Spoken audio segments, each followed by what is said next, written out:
Again for another create stream where we continue creating our survival horror game. And in the last week, in the last create stream, we returned to the original area that we created just to add some minor gameplay additions. So we added the door transition so you can actually see it opening. And off stream, I added the object descriptions. So if you press X on these bits of trash, it'll come up with a description. And if there's a note over here as well, I've got some logic that you can actually pick up a note and cycle through some stuff. So that's a couple of things I worked off of stream. So I can probably show you those in a moment. I'll just get the chat up here.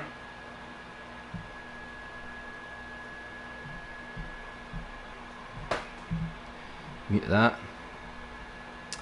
Hey, how's it, Clyde? Welcome back. Alpha Werewolf, nice to see you again. Hope you're both having a great week. Dreamy McSteamy, what a name. Hello, welcome to the stream. Hope you're having a great week too. So, where we're picking up where we left off. So we did the door transition, and off stream I created some descriptions so we can actually analyse certain bits of the area, and I put in a note. It's not really detailed right now, but I think everything's more or less working. This was an old note system which I'm not going to use, but I kept it just because it was quite funny. But I'm going to get rid of that just now, and I'll show you exactly what we've got working so far.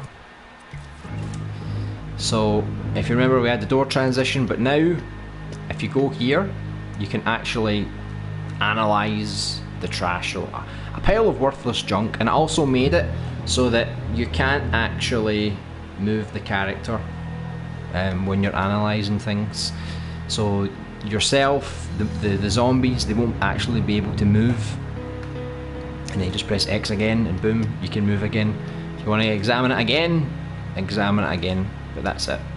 So pretty simple logic. And then I created this, see how you can see I've made it flash a little bit just for people that might not notice it.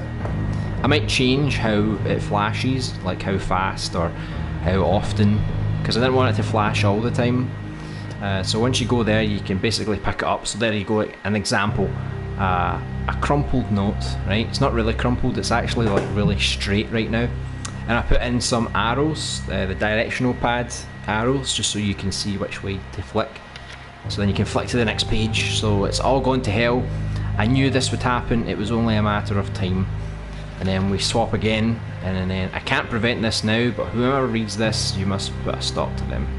So that was just a really quick thing I put together, and you can either end it, or if you want, you can go back to the start and read through everything again. So this was just an example, and then when you end it, the note is gone, ta-da! And you can't pick it up anymore. And then this is what we did in the last stream with the door transition. So that's all the logic we've done so far. One thing I noticed about the door is I'm going to put a light here because it is a little hard to see exactly, because it is such a dark coloured gate. So I'll need to put a light there just to make it a bit more visible. But yeah, that's the basic logic that I worked on off stream. So now I just need to hook up more descriptive stuff, for example for the old man, for the fire. Probably won't do it for the bin bags or any other things. And the only other thing I need to do is things like, I need to put like an invisible wall here so you can't actually walk on top of the trash, because the puppets, they walk over anything. So I need to make an invisible wall here just to make sure that you can't actually walk here, or to walk over this area here, or just to double check that you can't actually walk on top of these things. So that's some of the collisions I'll need to update as well. And the only other logic I need to do is to create item pickups. So if you find an item on the floor, it activates the little cutscene where the item like comes towards the camera, and then you pick it up. And then an inventory system / map main menu, so that you can keep track of everything you've picked up, all the notes that you've picked up, all of the items, the key items as well, and obviously a map.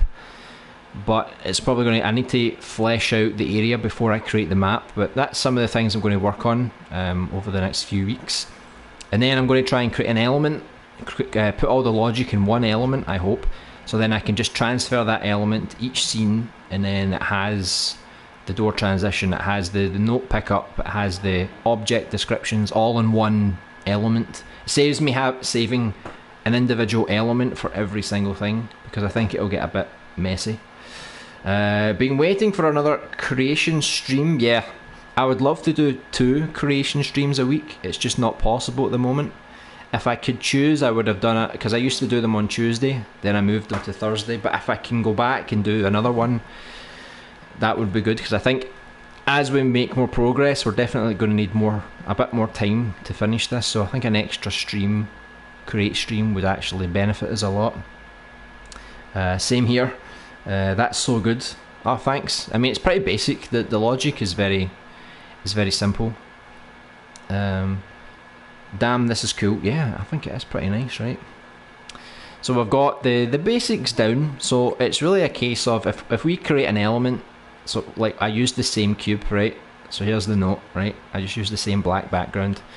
We can update this, so it's like, okay, you've got a note, and then I'll put some books or some files or anything else that you can read, and just put a selector, and it'll select each of the different objects. That way we don't have to keep making it from scratch. We have like a good template of everything that we're going to need throughout the game. Oh my, this is awesome. Thanks very much. I mean, I always worry because right now the graphics aren't, so great, but we're not really focusing on the graphics. So we've always been focused on the level design. So we've got lots of different scenes that are already mapped out, and now it's just going back over these, getting the logic in so we can actually make it more playable, and being able to transition from scene to scene. So as you go through this door, it'll take you to the next scene, which is outside here. So that's the one thing I'm most excited about, actually linking all the scenes together, just to see how it all works. And after we do that, we need to get the character models, and that includes the zombies. And once we have those, I can start animating. Hopefully we can get some people to help with creating music, and then we can start putting music in. We'll have the characters, the music, the animations, and the gameplay will be all finalised. So then it's really just a case of updating all these graphics. So the graphics will be the last thing that we do, and in the lighting as well, and that'll be pretty much near the end of the project. I would love an extra stream per week. Also, the logic doesn't seem that easy / simple to me. Trust me, it's really easy, really easy. I mean, there's like lots of ways you can do the logic, to be honest. So for example, this logic here was just the flash, just to make the note more visible. The actual note logic is up here. So, I mean, does that look complicated to you? For me, it's pretty easy. So I had the camera that activates. We've got the control sensor, and we've got the right button, the left button, and the X button. And this is our selector. So it's as you go through the different pages. So like A is page 1, B is page 2, C is page 3, and so on. And you basically, so I linked up page A, that was like a crumpled note with the little arrow. And again here's page 2 with both arrows, so you can go both ways. And then here's page 3 with both the arrow, the X and the end. And basically when you press right, I had to update the logic because I'm using the move next option and the move to previous. So when you press right, it would go to like the next letter. If you press the back one, it would go to the previous one. The only problem with doing it that way is that by the time you get down to C, if I press the right button again, it goes back up to A, or if I press the left button on A, it goes down to C, and obviously we don't want that. We only want to go back and forward. So I had to create some logic that said when you get to C, you can't press forward anymore, because if you pressed forward you would have went back to A. So that's what this is for. This NOT gate basically says when C is active, that disables this logic, and this logic is how you move forward. And if that's disabled, you're pressing the button but this logic is disabled, so it doesn't activate anymore. So when you get to C, you can't go forward anymore, and the same logic up here. When you're on A, you can't press the back button. So that's just one way to solve it. And this was just the sound effect. So every time you turn the page, the sound effect plays. This was a tag called pause. So that pauses your character, so you can't move whilst this is happening. And the way that I did it was I added an extra bit of logic that basically just turned this off and on. That was it, really. I mean, there's a lot of different ways you can do this. This is just the way I did it. So basically, this was the trigger zone. So you can see down here on top of the note, there's the trigger zone, and then you've got that attached. So if it triggers the player tag, which is inside the player. Where is it? It's somewhere. I think it's here, maybe. Yeah, here. So that's inside the player. So when it triggers the player tag, and you press X,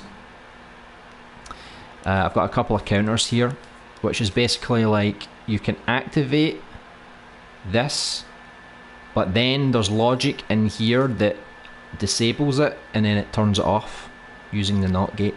I mean, I can probably make a better video later to properly explain it all, but it's not so difficult because I'm not that great at logic, and sometimes like things don't work and I just have to experiment. And basically, if you want to just activate an item, forget these two, I just kept them here, so forget those. It's the same thing. If it senses the player within this radius and you press X, then it pauses the character. And the way that I found was a good way to do it was, instead of using a text displayer, use a dialogue displayer, because in the prompts here, prompt to close X. So if it's just one single bit of text, you can just use this to go through, because you can't really use this for the notes, because the notes you can go back and forward, whereas the text displayer is more about going forward. You can't really go back. Like, you can create some logic to go back, but it's more complicated. So as you press X, it notices you press X, it activates the text, and then basically when the text ends, it sends a signal to reset this counter, which unpauses the character, basically. So now you can walk again, and it just loops. So there's no logic that disables this. You just keep you can just press and activate this logic as much as you want, and it just loops and loops and loops. Whereas the note, that actually disables itself, so you can't pick up the note anymore. And I had some logic on the actual note itself just to turn it off, so visually you can't see the note anymore, you can't activate it anymore, and that's pretty much it. And I think for the door transition, What did we do here? I think we had this. This was the trigger zone, and the same thing. The trigger zone, the player presses X, and we use a counter because once you press X, that's it. It's done. And then it activated the cutscene with the cameras, the sound effects, the door opening, and then when that finished, we have the doorway, alleyway, streets, takes us to the next scene. So hopefully you understood a little bit of that. If you didn't, I'm definitely going to make more tutorial videos to show you how I personally made all the levels. So like Super Alien Buddy and the previous level I made, the horror level, I'm going to show how I did little bits and pieces in those levels, and when I get around to it, I'll show you how I did. I basically made this entire game, all the logic and stuff. Let me just check. Let's see if you could understand.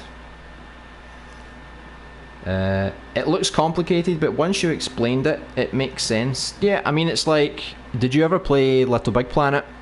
It's the same thing. Little Big Planet 2 had the same kind of logic.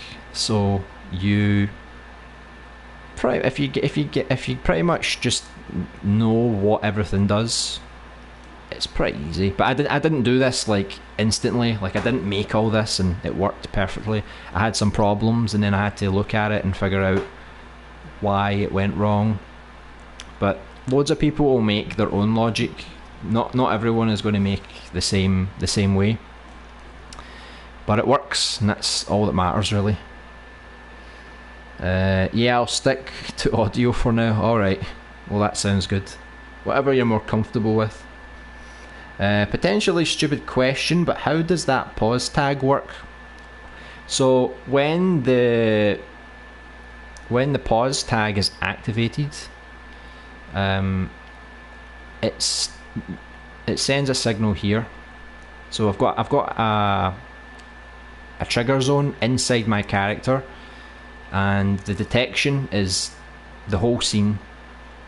So if that pause tag is picked up at any point, you go into your controller sensor, and down here you'll see something that says disable controls. So basically just wire the pause button up to disable controls, and then that way you can't do it. So you can see I've got a couple of controllers here. It's because I wanted to split my logic up. So this first one was mostly for movement, and then this one was to aim your gun. I just kept it separate just because, to keep the logic a bit cleaner, I'm going to rearrange all this stuff. But basically, put the pause button in all of your controller sensors into the disable controls port, so that whenever that tag is active, you cannot control the puppet at all. And that's pretty much it, really.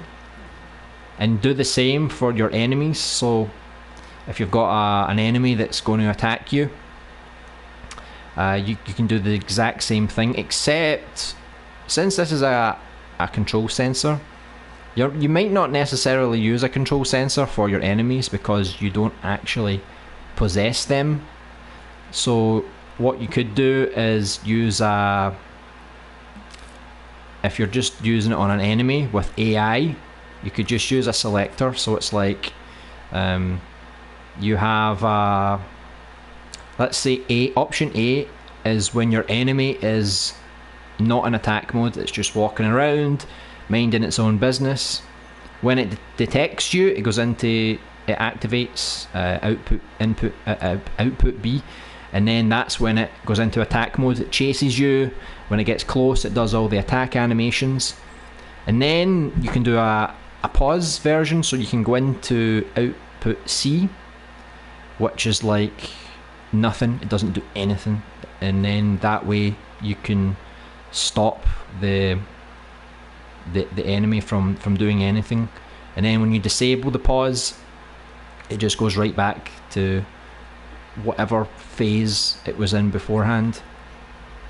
I still need to work on that logic, so that'll be another thing that I need to properly look into, the enemy AI.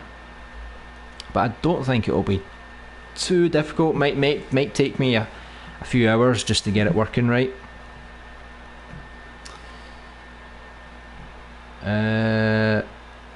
Hello Hedgemations, welcome back. Hope you're having a great week.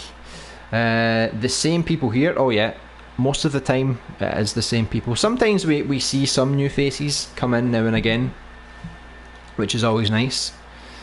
Some people come to learn new tips. Some people come because I guess they're enjoying the project. Some people come because it's just nice to come, right? Into the chat. That's what I'm saying.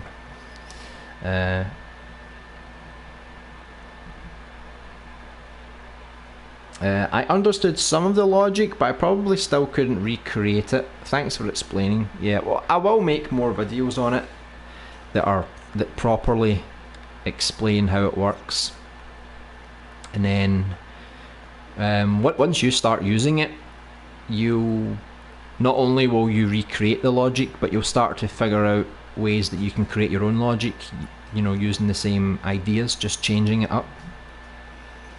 Yeah, I played tons of LBP 2 and 3, but the logic there was a bit more convenient to use due to its 2D plane.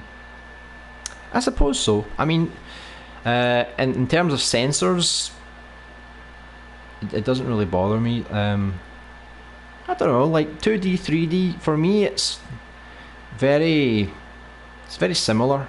I'd say the only logic that I might have trouble with is when we start to work on the enemies attacking us, because they're going to attack us in 3D, and depending on the position, it can get a bit more complicated. But that's a headache for another day.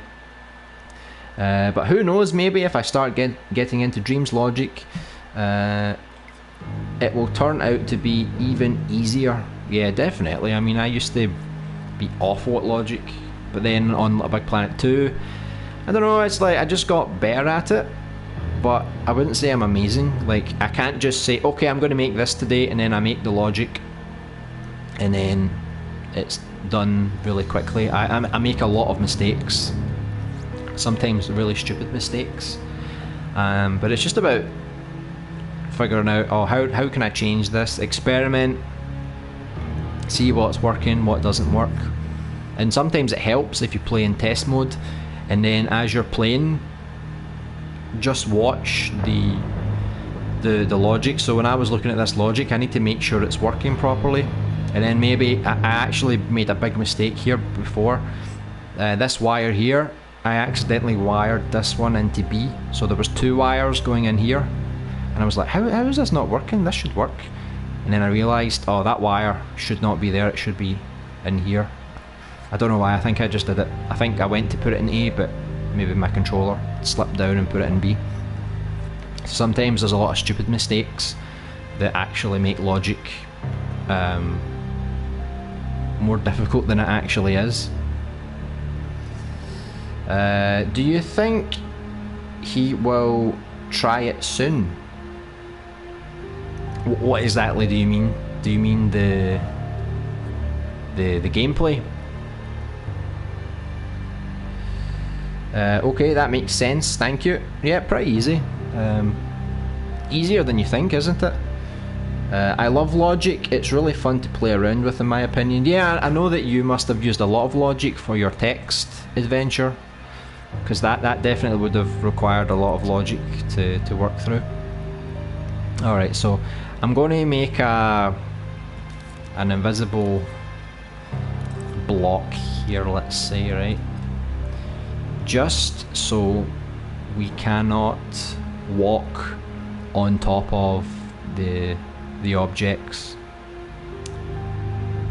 And we've got the Resident Evil 3 Jukebox on today.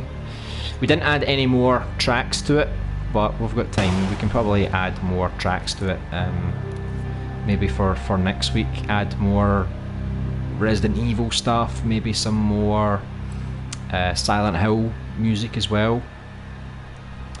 So I just need to make sure that the character cannot walk over this, because even though he can't jump, when a puppet goes close to something it automatically tries to climb on top of it. So it's roughly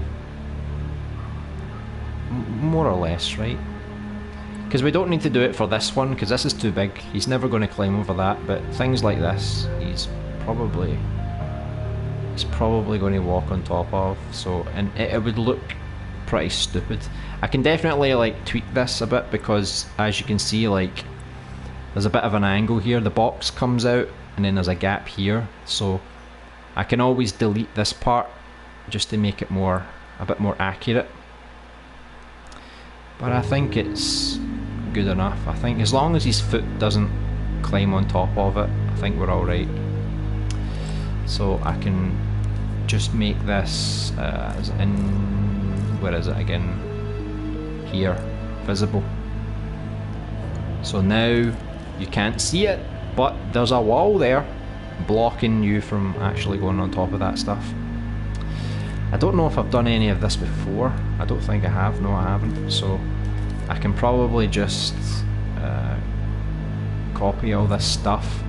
And what I'm going to do is, even though, see there's like a gap in here, but there's no real need for the player to go in here. So I'm just going to make a wall through all of it. So even though you technically could run in that space, I don't want the player to do that. So I'm just going to try and limit them a little bit, you know, especially with the camera angles. So the camera angles aren't going to show the entire area, so it means that if the camera can't see something, then you might not necessarily be able to walk through it. So I just need to fix this, because I'll need to like go into more detail, because obviously if you're running into that corner, you've only got this little small gap to run through. So I'll sculpt out some gaps here just to make it a bit better. But you get the idea, right? The rough idea, let's just say. And then again, I think this should already be invisible, right? I think it is, yeah. And the same thing with the bike, because you can actually walk over the top of that bike, and we do not want that, right? So I'll just fire that on top of there.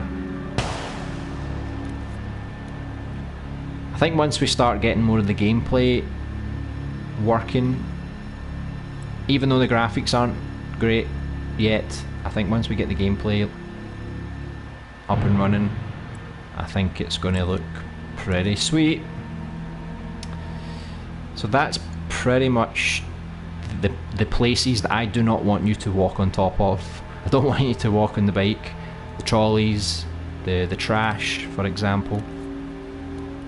So there you go. And no one will know. Everyone will think it's just magic. It's magical. And then we need to put some descriptive stuff here. So let me see here. Yeah, I think I already tried to create some text before. So it's just about copying and pasting the logic, and then putting the text, replacing the text.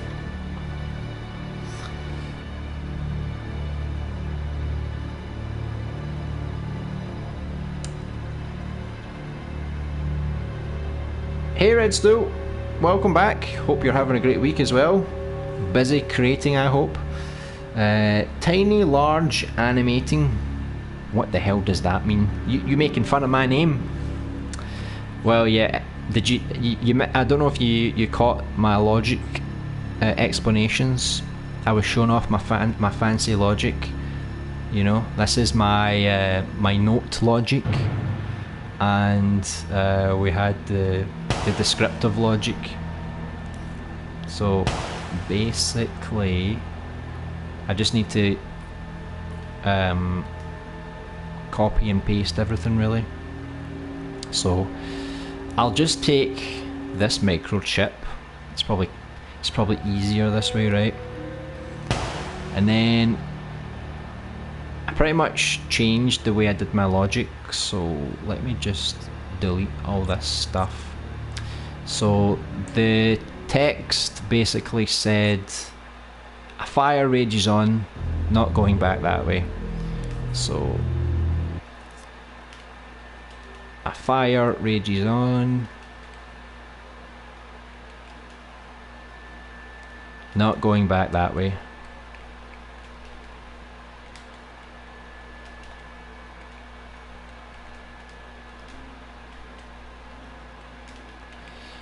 Okay, ... you know, because you need to realise that you ain't getting through that fire. That ain't going to happen. Right, so you're not going back that way. So now the same logic that I made, just different text, and then I just need to update the trigger zone, just to make sure that it's in the right area that I want to use it. Because I don't want, since everything's a little close together, I don't want things to clash. So if you press X here, it's going to activate the text about the fire. But then the old guy's here as well, so I need to make sure the text box, the sense boxes don't clash.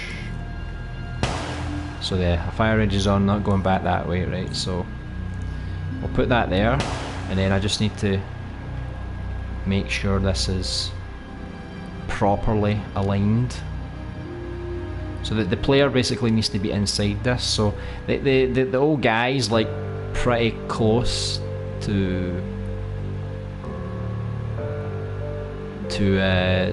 this sensor, so I'm probably going to have to move like maybe some of the trash just back a little bit, because it's getting a bit too cramped between the guy, you know. So maybe if I just move it like over here like that, get the bags on fire, and then I'll just like delete some stuff like that, just to try and give myself a bit more space. So if I put that, I'll keep putting it back a little bit. So it's, but you need to be inside the zone, that's the only thing. Maybe that'll work, right? So I'm probably going to make an invisible wall like pretty close to there. I'll probably move some of this stuff further back as well. You'll see what I mean, because when you press X on the guy, I need to like put a sensor here, and I don't want it to clash, you know, with the two. We'll see if there's any problems. But basically now when we press X within that zone, it should give us some text. And I just need to put in the invisible the invisible barrier. This is one that I made earlier, and then we're going to like shove it in here. That's right. Just to make sure you really can't go through the fire. You can't cheat and make your way through it. So, like say I made it to like there, right? So if that's where the box ends, you basically got this tiny little space. Just to give you an idea, it's not the full sensor. So it's just like if your body is like in this section and you press X, it's going to trigger this text. And then the same thing again, I think it was this one here, yeah. A homeless man lays lifeless, poor guy. So we just need to make another copy, and the same thing again. So a homeless man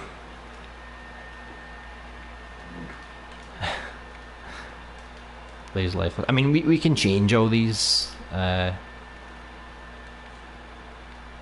as things develop, as the story develops and things. Same with the notes, we can easily just change it. It's just retyping the text. I don't mind. I've also got a keyboard, so I can always plug the keyboard in just to make things a bit easier. And then I just need to update the sensor because it's a bit off. So I can't have the sensor clashing with the other one. Right, let me see.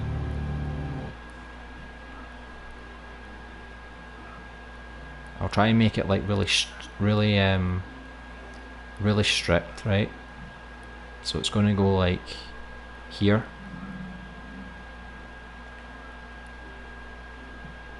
I think if you go to that length, I think that's quite good.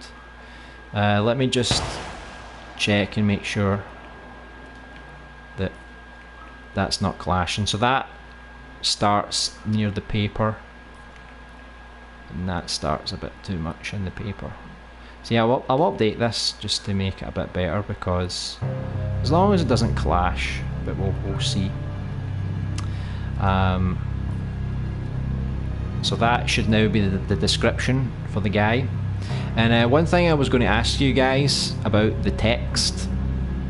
So basically, do you want it, when you're pressing X to get the description of something, do you want the text just to pop up on the screen like this, like boom, a homeless man lays lifeless, poor guy, or do you want the text to sort of animate, like to sort of write, not so slow, it'll be fast. So it's either going to cut, the text is going to come straight up immediately, or it's going to take like a second or something to fully write itself out. Maybe that's quite cool if I animate it, you know. I just wasn't sure which way I should do it. Let me just catch up here. Who thinks Dreams will replace other game engines? I do.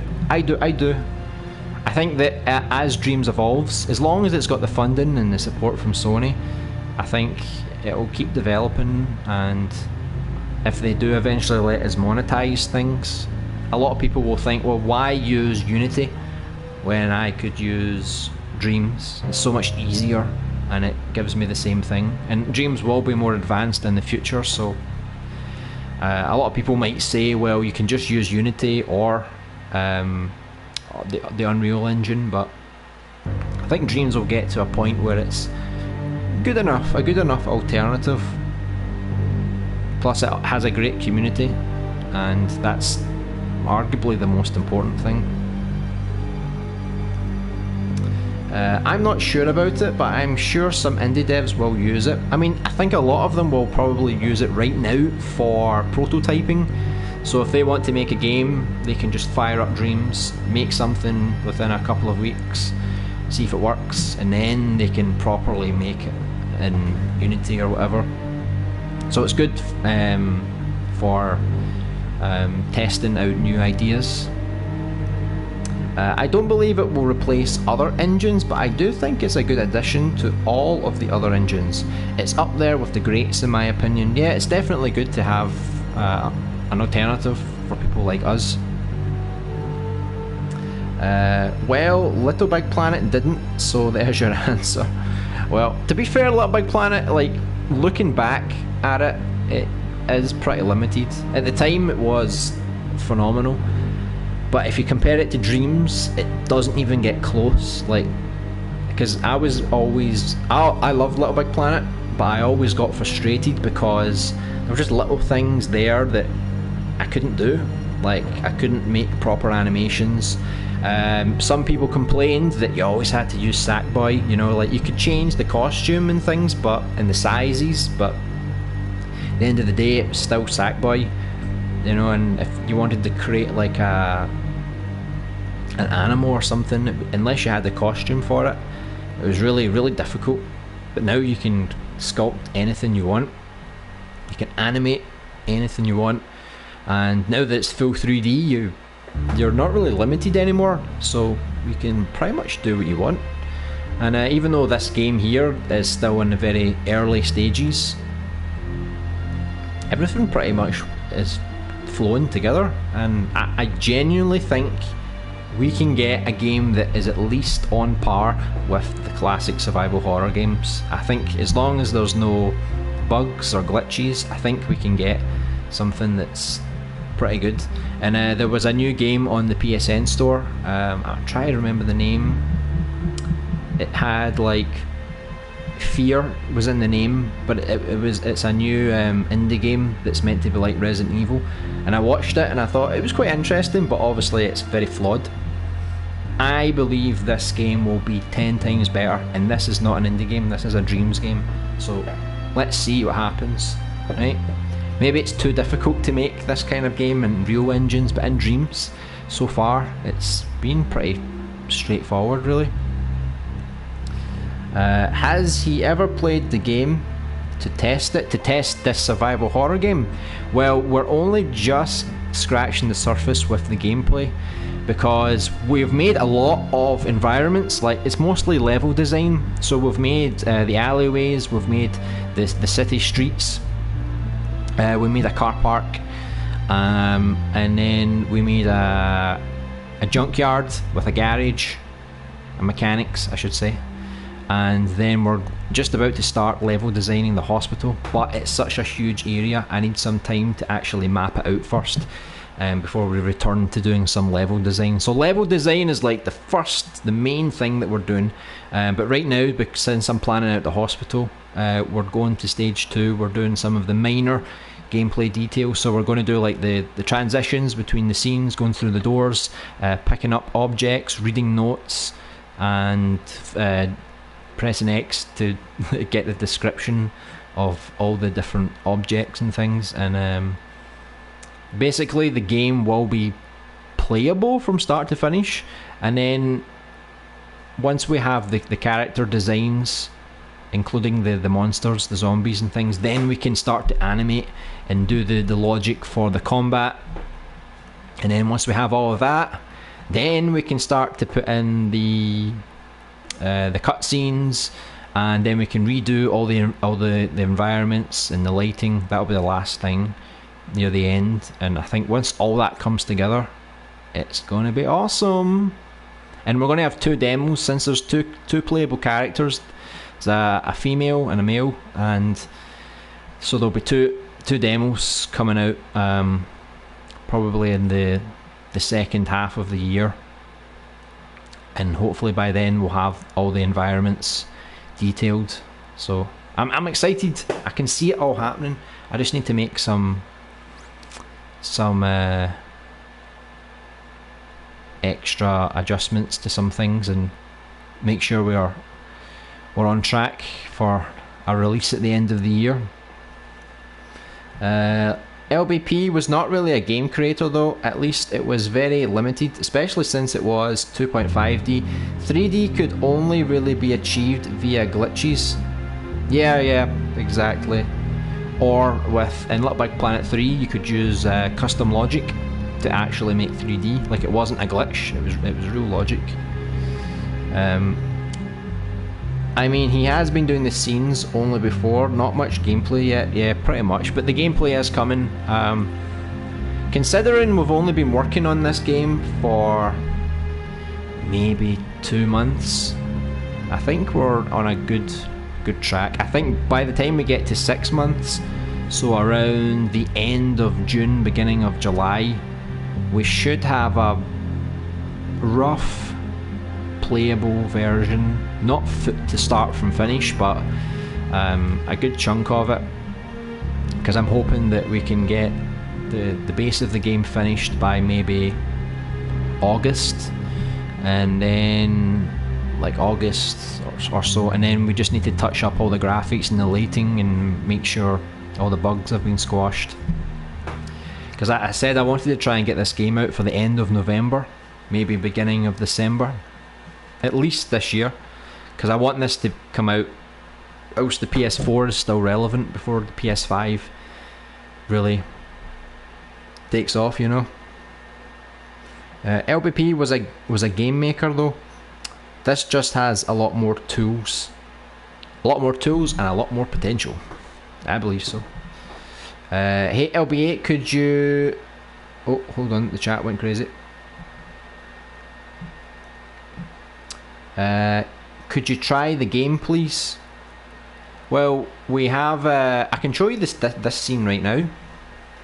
once we've finished this scene, I'm going to go to the next scene, and so we can actually see the rest of the level here, and then we'll put it all together and get the transitions. So let's test what we've got. I hope I don't break this, right? Alright, so let's just test everything we've added, right? So if I come to this area here, right? Oh, look at that leg. That leg went right up on that wall, look.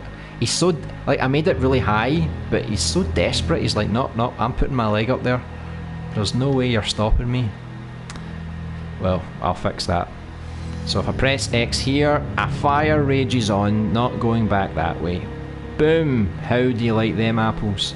And then if we want to, I still want to put an invisible wall in here, because we don't want to defile the homeless man's lifeless corpse.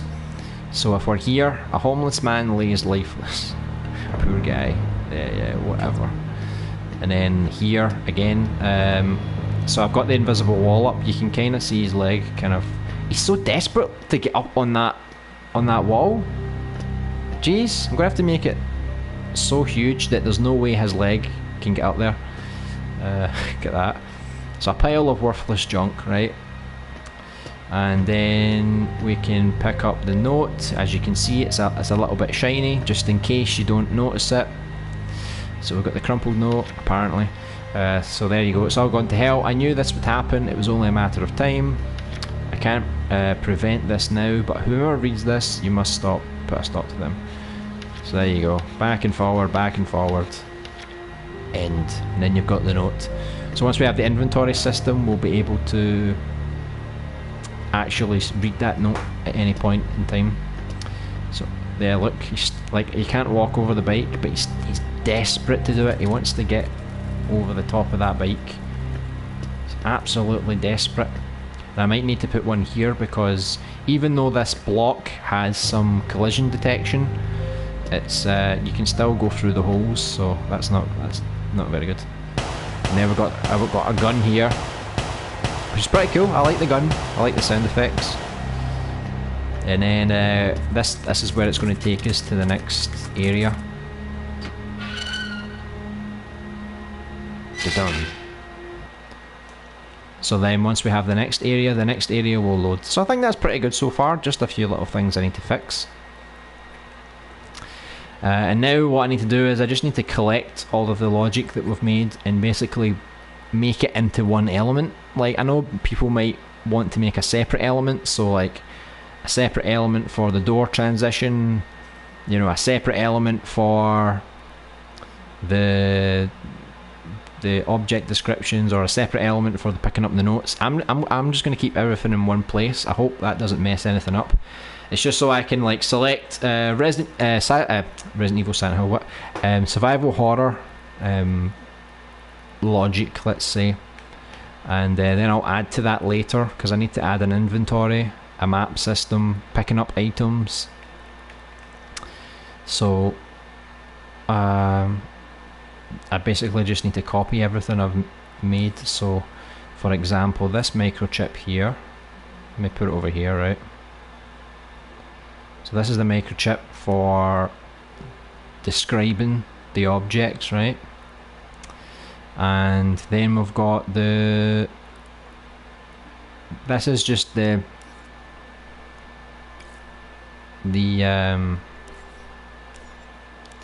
to make the item glow. It's not that difficult. I probably don't need to really save this, but it just saves me time redoing it, I suppose. And then the door transition. So the only thing I noticed about the door transition is that I put the sensor here. I probably should have put the sensor on the logic itself. I think I got a bit too excited. So yeah, the sensor should be like on her feet, but I'm going to put this here just to keep it all together. Makes more sense. And I believe it's still going to the same spot, so that's quite good. That's quite good. So now we've got the logic for the door transition with the door. We've got the note animation. We need the note pickup. This is the how you basically activate and read the note. There we go. So these are all related to the note. And then this one is just the object descriptions. And this giant cube, I mean it doesn't really need to be this giant, but it's kind of fun. And then we have the actual note itself. So I need to update this, so like maybe we get notes, books, files, all different combinations of things. And then it means I can just swap the items in and out depending on what you've picked up. So I think that is all the logic we need to take with us into the next scene. So I don't need to recreate all this stuff again, and I can always update it later. I hope I'm not doing this wrong. This is the way that makes sense to me anyway. So let me just see if I turn this off. Yeah, it's just the rain. So my idea was, first before I do this, I'm going to save this scene so I don't forget, because we did make quite a lot of changes. I saw it as a rather fleshed out level editor with the possibilities to make minigames and films aside from platformers, etc. as well. Not really a game creator. I mean, Little Big Planet was still pretty good. I'd say a fade in and fade out would be better for the text. I think animation text would be better. We've got a clash of opinion here. Hey Scooter Bones, hope you're having a great week. Welcome to the stream. Could you show how far you are with your level? I don't know if you saw what I just showed off there, but give me a second. As a game engine, Dreams can't be compared to real game engines. Dreams still has limits. Yeah, I mean, I think these limits will hopefully be sorted over time. I always liked the typewriter effect from Resident Evil, so I think animated would be great. For my game, I made one of the biggest areas, the school, first. I blocked out every room I will need. Now I'm blocking out the smaller areas. Yeah, it's good just to like get a rough idea together. It's pretty quick to do it as well. The default puppets are kind of strange. Yeah, I mean, I can't wait until I have my own sculpted character. I think it will make things a lot better, especially to look at. No one likes a default puppet. They are, yeah, very strange. A pile of worthless junk. Me when I see new TikTok vids. I don't even watch TikTok vids, so I'm immune, thankfully. So unless this logic that I've copied ruins things, let me see. I'm just going to play this again for anyone that's just come into the stream. So we've got some descriptive text, so depending on where you stand, fire rage is on, not going back that way. Oh no, no you ain't. If you want to discover the homeless man, a homeless man lays lifeless, poor guy. And we'll try animating and see if it looks good. A pile of worthless junk, that's all the TikTok vids line in there. Then we pick up our little note, a crumpled note. It's all going to hell, blah blah blah. So you can flick through the note, pick that up, sorted. Can fire our gun, and then we've got our door transition, which I need to put some light on to make it look a bit better. Maybe that's something I should do before we exit this level. But we've made a lot more than just this scene. This is like the very first scene. I think we must have about maybe 15 scenes, maybe more. They just need to have the gameplay and the cameras and things implemented into them. So that's what we're going to be doing over the next few weeks, just to get all those areas we've already made and get them looking good. So I'm just going to put a light here. I don't know what kind of light. I'm assuming it's probably going to be more like a diffused light. because I literally couldn't see the door, at least on my screen. I couldn't see it very well. So this is just to make it a bit more visible. Like, I don't know if that's too bright, but let me just have a quick check just to see. We'll run straight to the end. Here we go.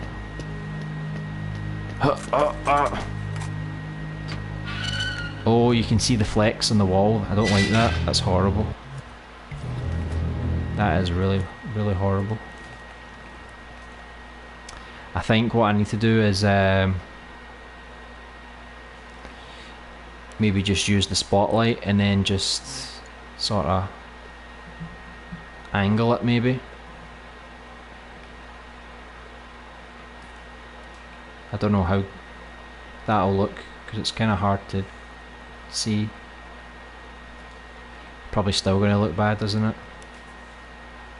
I don't want it to be so strong. I just don't want to see those flecks. Like, maybe if I if you increase the sculpt detail, that makes the flecks smaller, doesn't it? So is that the increase or the decrease? I think that's increase. I don't know if this has any real bearing on it. So I don't really want to put the detail up so much. Look at that, 16%. Like, that's crazy, isn't it? It's insane. Because the block's so massive. Right, whatever. We're just going to live with the flex for now, right? Let me see how that light looks. Probably terrible. Dun dun dun. Oh, that could kind of work for some scenes if you're going through somewhere, but no, that's not what I wanted. That is not what I wanted. Sorry. I think I'm just gonna like turn this down a little bit, maybe, and then just try and illuminate it like really minimalistically.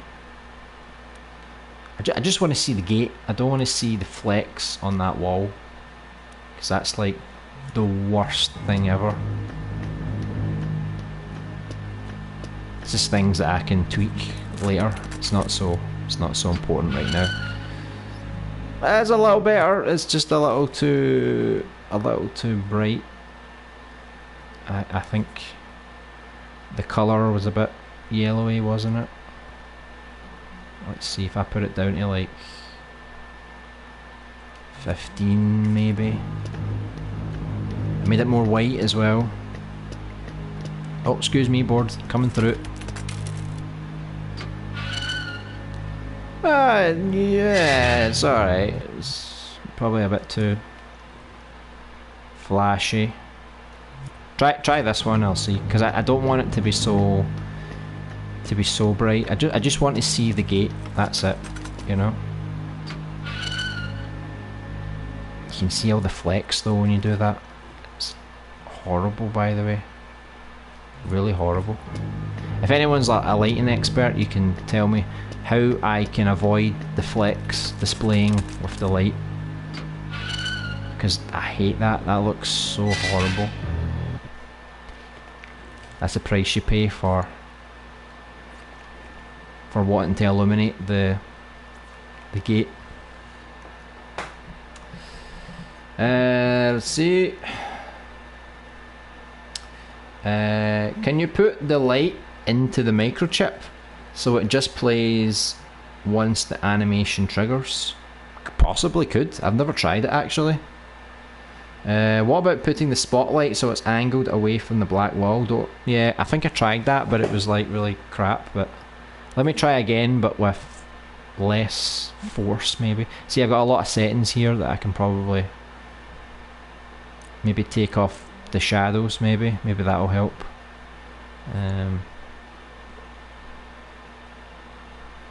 It's hard because you don't really see the beam in real time, you know.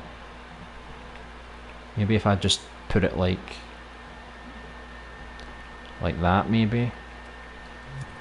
Let's see what it looks like. Dun dun dun dun dun.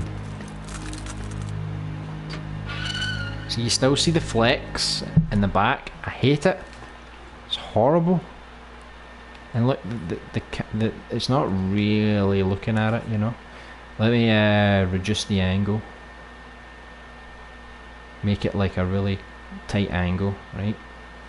So now the flex should, as the gate goes through, you should still see it, but you should not see the flex. But no doubt we will see the flex. It's not the end of the world, but I don't like it. See what I mean? You see the flex in the background and then they disappear. It's like, oh, it's horrible.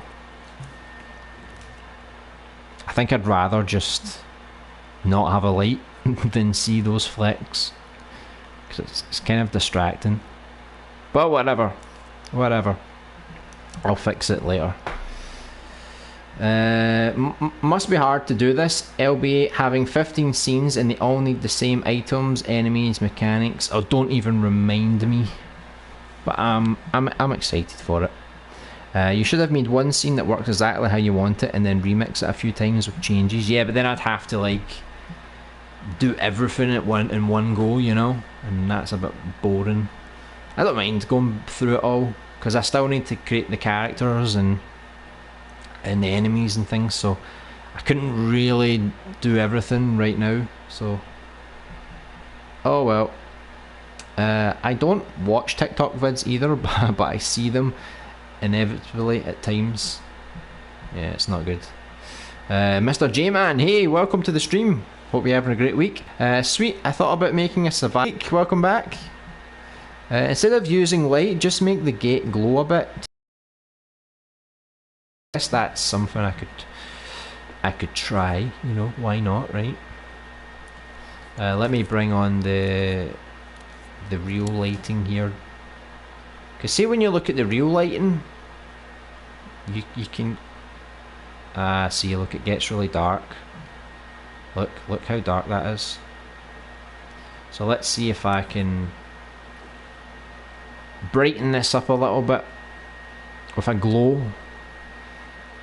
I don't want it to go too much though, because then it looks stupid. How much can we go? Oh! See that's going a bit too much.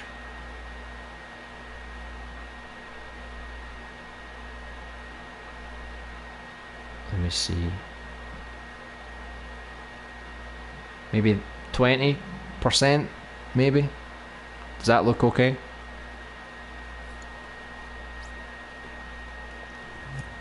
Let's have a look. This is with the glow. Oh, I'm stuck.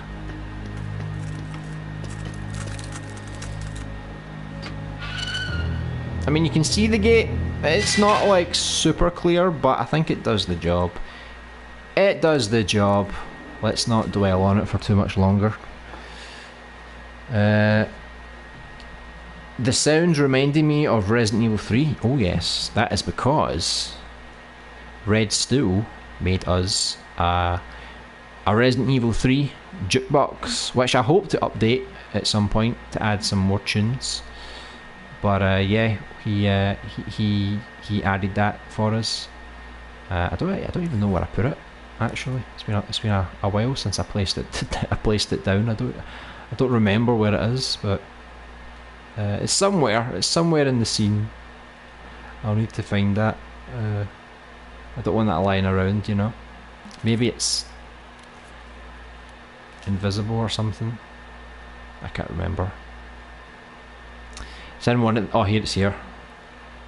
So this is the Resident Evil Jukebox. So we've got like 12 tracks and a bonus track, and they just play through. I can put it on random as well, apparently, so we don't always have to listen to the same track. Let's see. Oh, it's the same track. Oh, it's the same track. Oh, it changed. There you go. Now it's a random track. So I'm going to try and copy all these things and put them in an element and then later I'll not remix, but edit that element to add inventory and other bits of logic that we need. More of the mundane logic. So I hope this works. Oh my god. Right, so I'm just gonna like, did I select that already? I didn't even realise I selected that.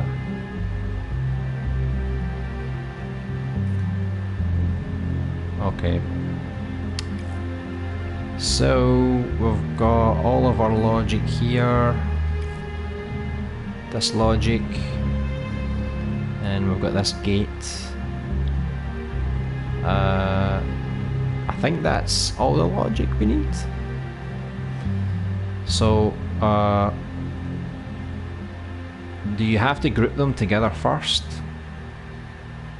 I'm not even sure how this works. Maybe if you group them together. And then I can't read things. What does that say? Scope in, no, I think it's this one down here. I just can't see because my camera's blocking it. I think it says save version or something. Right, as an element, right. It's not a character, it's not a sculpture. I guess it's a contraption because it's logic. It's not music, it's not a sound effect. I guess it's a contraption. I don't know. So let's see if I'm doing this right. Survival, horror, logic. Please work. Okay, so we still have everything. Apparently. What the hell? Everything just like vanished. I think it's because I grouped it together. But I've ungrouped it now, I think. Yeah, it's because I grouped it all together. So if I save this, let me just go into the element just to double check that everything worked. So survival, horror, logic. Right, where the hell is it? Right, there's my big massive cube. And then it means once we scope in, we have all the logic that we used. So we have, this is the door transition logic. This is the description, the object description. This is to animate the item to make it flash. This is the note logic. This is just to activate, deactivate. And then we have the actual note itself. So yeah, I think that's everything. So I think when we go into the next scene, we basically just import this thing, and anytime I want to add more logic, like an inventory system or picking up items, I'm probably going to have to make it inside here just to keep it all together. But I don't know where the items are going to come from yet, so let's just say that this giant black cube is ready. So now we can go to the next scene, so bear with me here. I've got so many scenes. Let's see, these are all the survival horror scenes. And see, I even made an inventory here, but it's not really, I've not really done much on it. So this is the next scene, right? So as you remember, we were in the alleyway, good old job centre.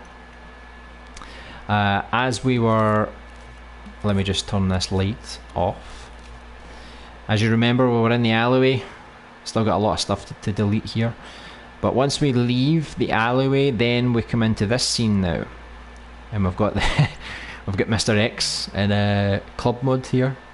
This is a wee joke. But then you can go down the streets, and this is when the real Mr. X or some kind of big scary monster comes out and tries to kill us.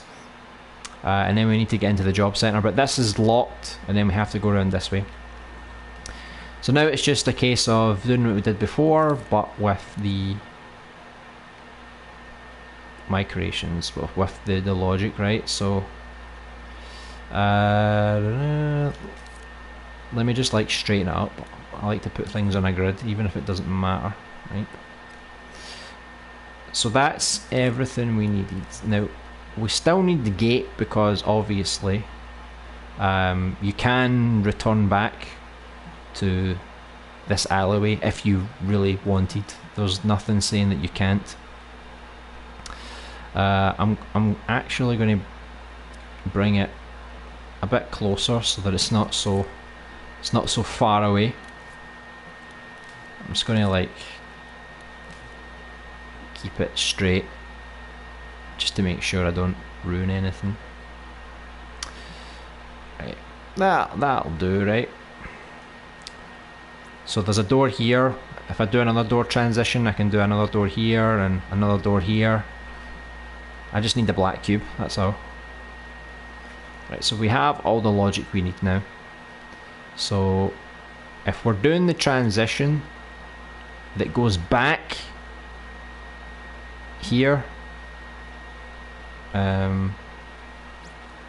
I just need to edit the one we already have. So I just need to change the... Oh wait, let me take that off.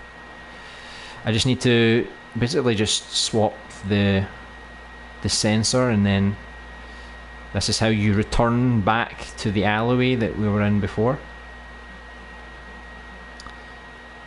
I guess that's a good distance, maybe. I think that's kind of close enough, right? Let me just move this over a bit. I think that'll do. So we've got our wee character over here. So let's move him back. He should be... So this is... You've just left the alleyway, right? And this is where you would naturally be standing, right? Roughly. Alright, and if you wanted to go back to the alleyway, you could. Now, there's one thing you might notice is that when you were on this side of the gate pushed that way. Now you're on the other side, the gate has to push the opposite way. So it's not gonna... I'm not gonna change the animation of the door just yet, but obviously to make it more authentic, I'll need to do that. So it's the same logic that I had before, really. Press X, senses the player, and then it starts the animation. So I don't have any oh, I do have a camera, but I need to fix the cameras and Mr. X. So let me see if this works. So this is if we want to go back through to the alleyway, we can. We've got John, Jerry, Steve, and we've got the Rave Mr. X. They're the best of buddies. I'm going to keep him just for fun, but we'll turn him off for now because we don't want that playing the whole stream. Right, so now we've got the door transition sorted. We need to do some descriptive stuff, right?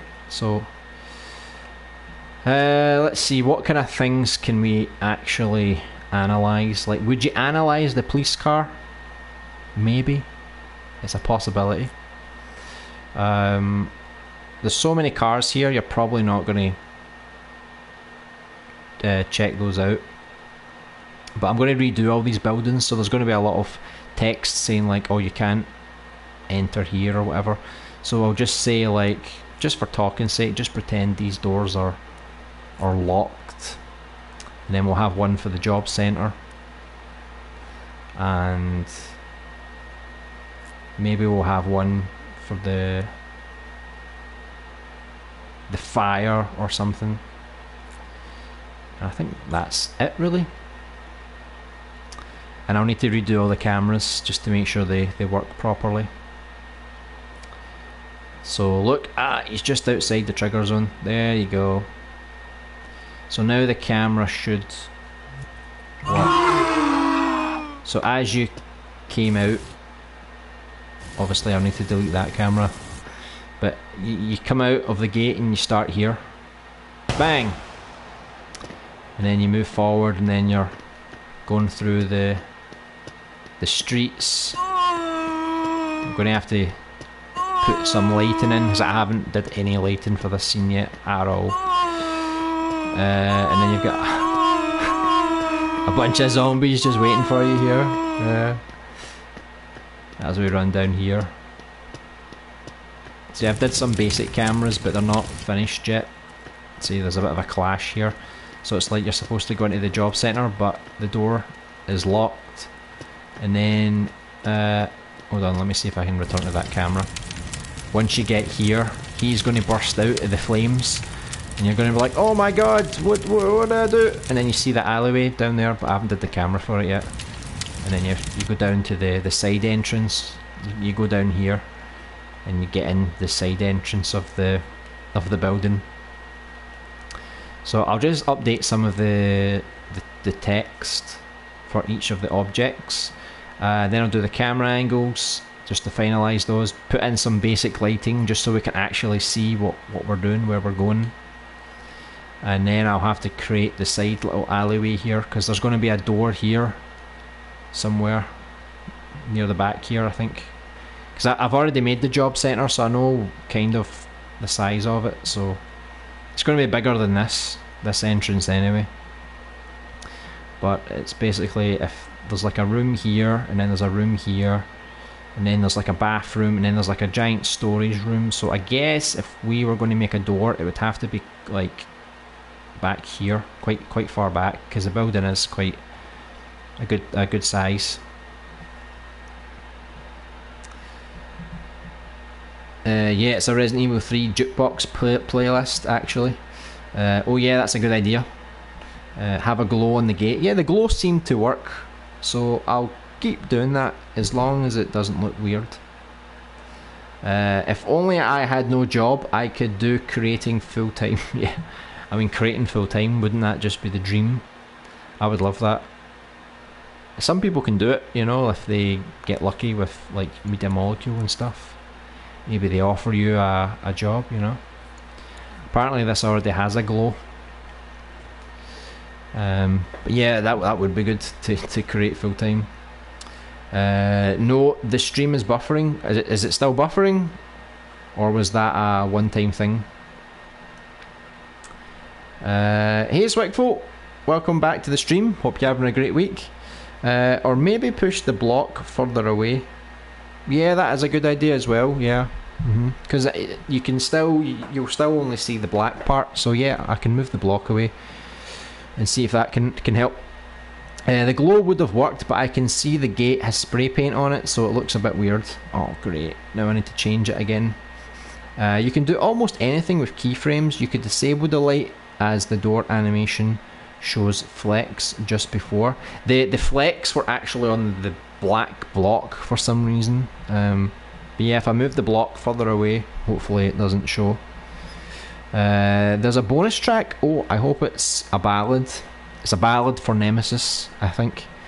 For the gate. Got to go, back to work. Yeah, no problem. Good luck. I just found out randomly, spawn enemy with keyframes. Alright, I don't think I've ever done that. I've not really programmed enemies as of yet. So, one thing I need to do is we need to add the jukebox. That's one thing we need to do.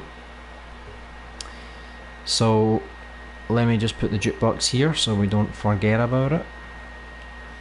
And let's stick the random track on just to make it a bit different every time. I'll need to like, I've got a bunch of like zombie noises that I really should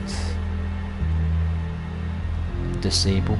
I mean, I thought I did disable them. Maybe they're actually coming from the real zombies, maybe.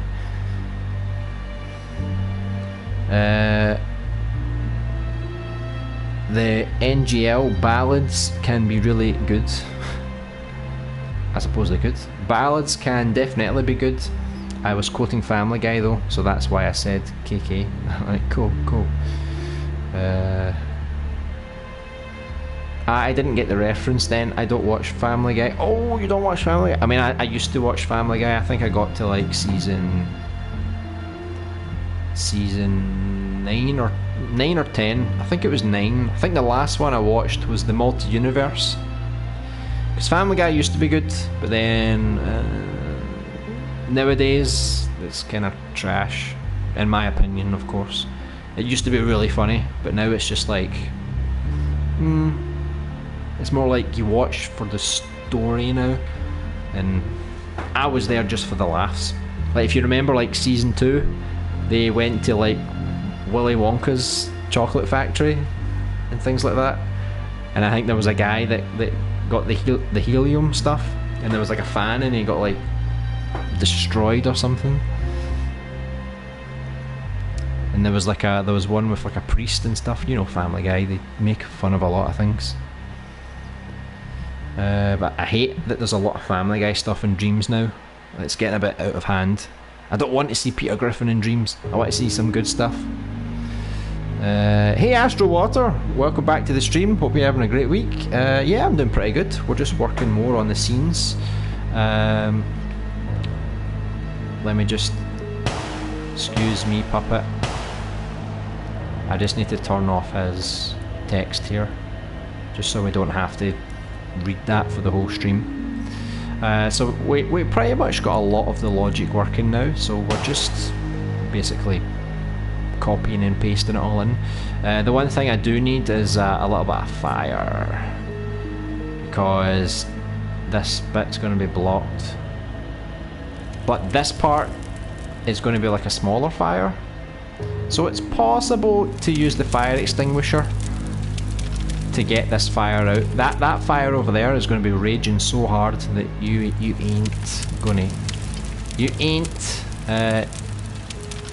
putting this fire out. It just ain't possible. It's just raging so hard. There you go. But this other one, you're going to get, once you go into the job centre, you're going to find a fire extinguisher. That's going to be your first key item, and then you're going to use it to take out this small fire, and then that leads you to the next area. So it's just me creating some descriptive text. So maybe we'll definitely need some descriptive text for the fire as well. So let's see if I put like one here for the police car, because you never know, you might want to press X on the police car, right? Maybe you're just so interested by police vehicles. I'm not going to make it too... Oops. I'm not going to make it too wide. Maybe just like that or something. So we can go... I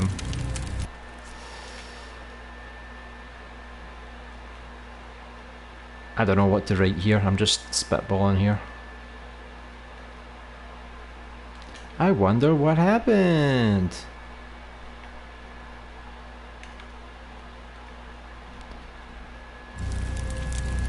Blah blah blah. And then we're going to get another one here and we'll use it for this fire. So we have to give the player a hint that this can be extinguished. So it's like a small fire,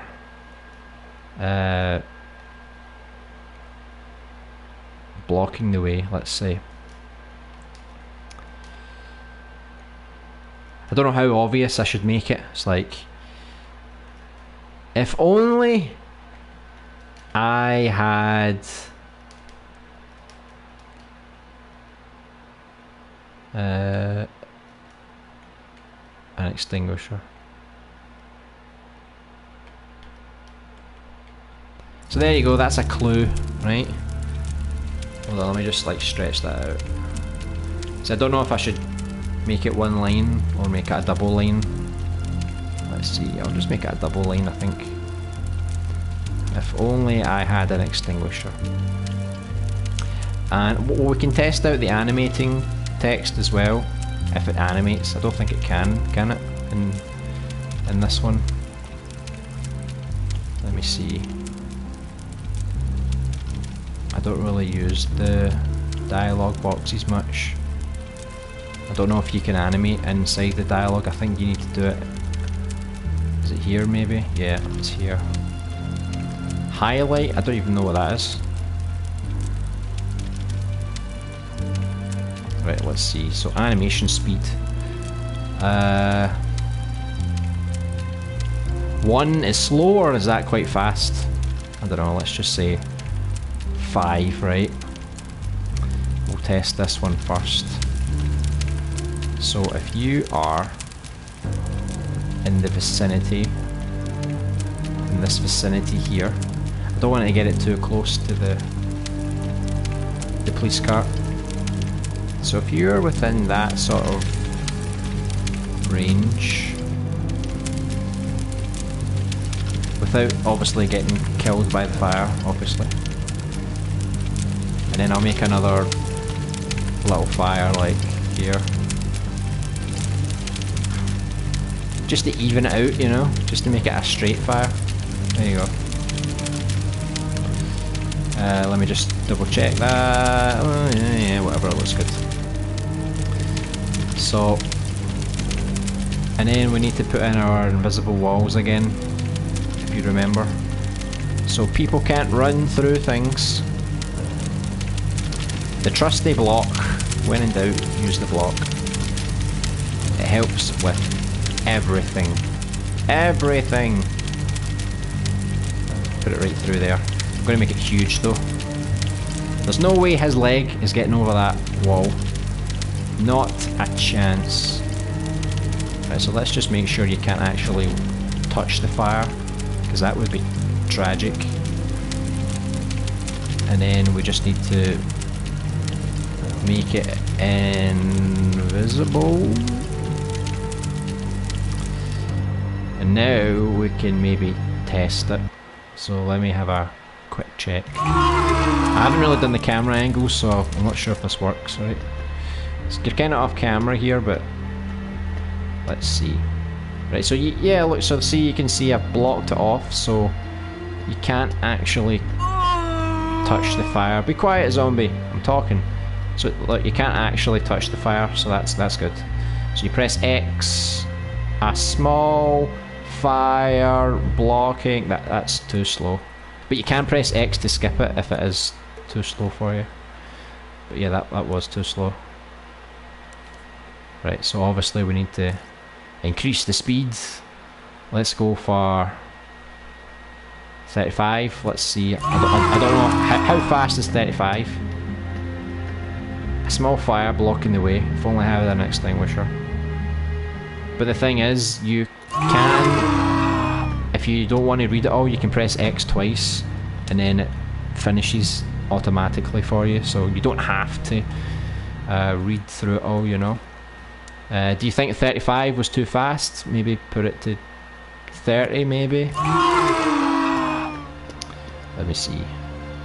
A small fire blocking the way. No. If only I had an extinguisher. Still want to see how I didn't put in my pause. What the hell?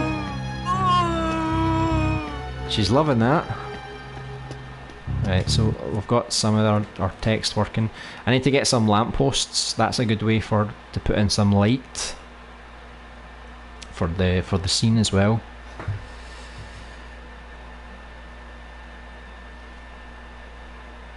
I don't anymore, but I always remembered the line from an older season.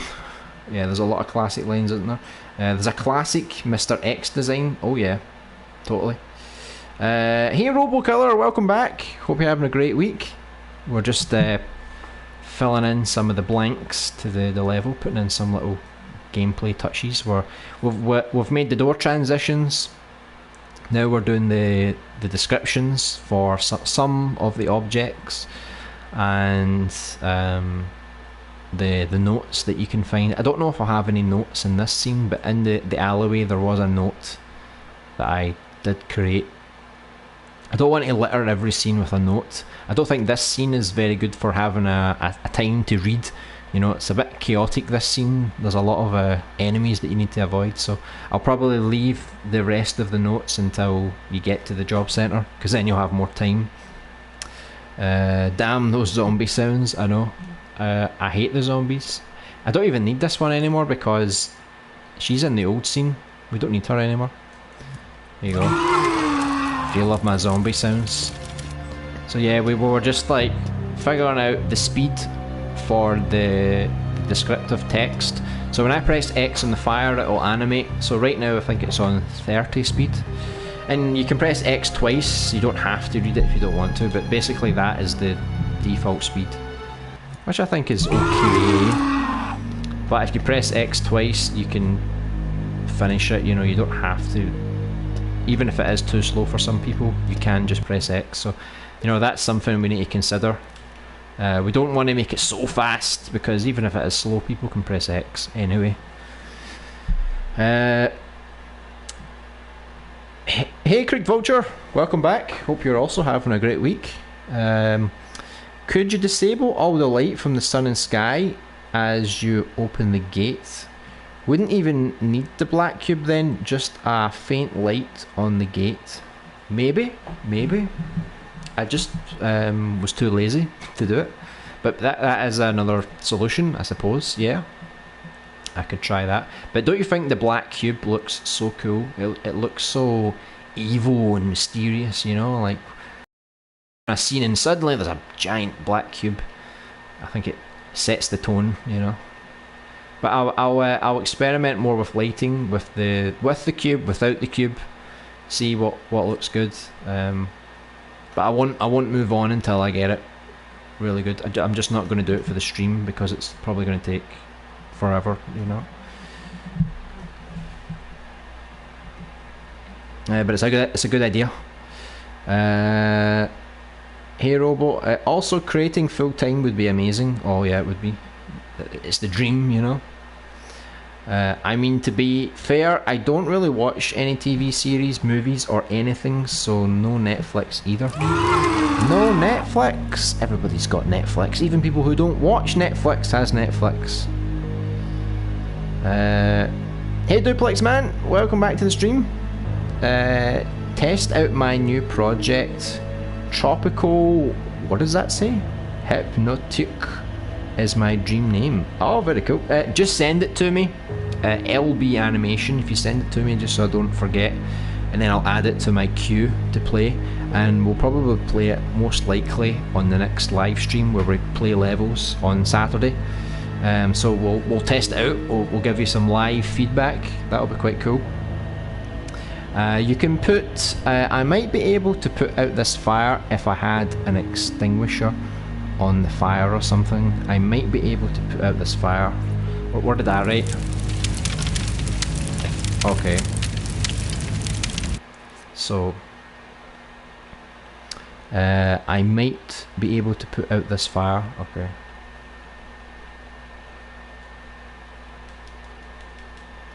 Let's see. So I might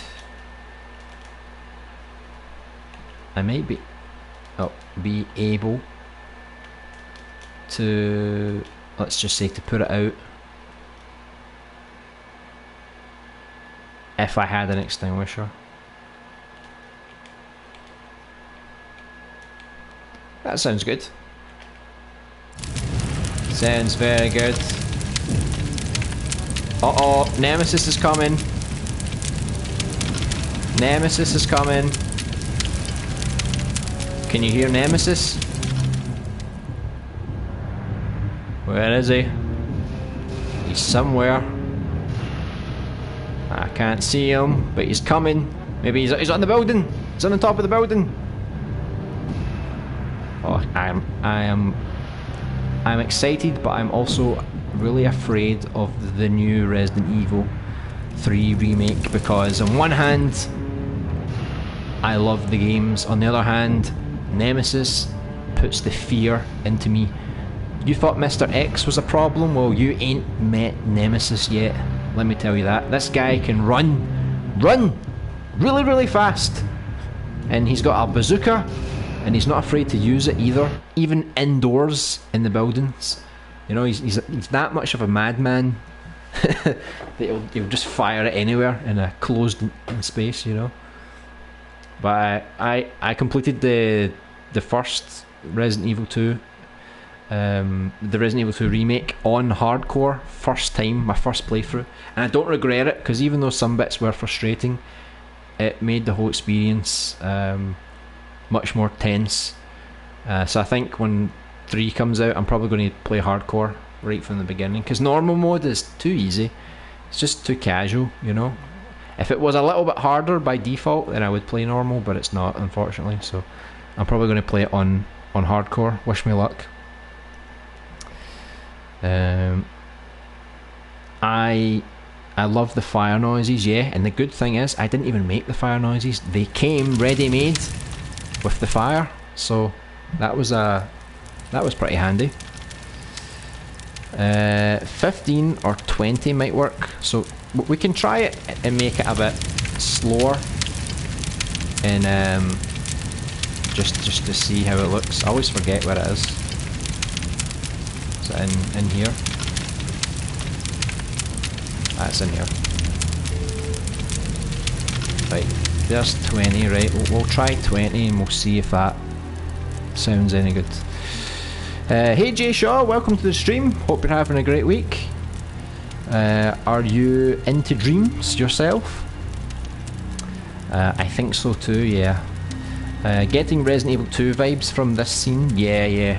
Resident Evil 2 and 3 I'd say are the biggest influences. And the other scene, we just escaped an alleyway, which if you remember the start of Resident Evil 3, you start off in an alleyway. It's kind of not similar, but the same idea. And now you come off onto the street, and then this part is more like, I guess you could say more like Resident Evil 2. Big Mr. X is coming for you though, better watch out. Or maybe Big Nemesis, we'll just need to wait and find out. But yeah, we're just putting some of the descriptive text in, so you're going to have to find a fire extinguisher to put this out. So you can see here a small fire blocking the way. I might be able to put out the fire if I had an extinguisher. So, but the extinguisher, you're not going to find it until you enter the job centre. Not through the front door, but through the back alley, because it's locked. Typical, right? So I'm going to update the rest of the text really. So we had, I don't even know if I'm going to use these buildings, right? Because I'm probably going to update all these buildings, but let's just say for talking sake right now that let's just say it's locked, you know, like that's all you need to say. You don't need to give any more details. It's locked, get lost. That is all you need to know. And then I need to fix the trigger radius. I'll need to find sound effects as well for doors that are locked, you know, like the kind of sound. I could just do it with my mouth, you know. Don't need to find any sound effects. Probably need to go a wee bit closer. And then the same thing here, like it's locked. We're that lazy. And then again, just change the sensor here, just to give us an idea of how it's going to look. Just put it like that. You don't want to get too close to the door, but you want to get close enough. And then one thing we need is the sound effect for the locked door.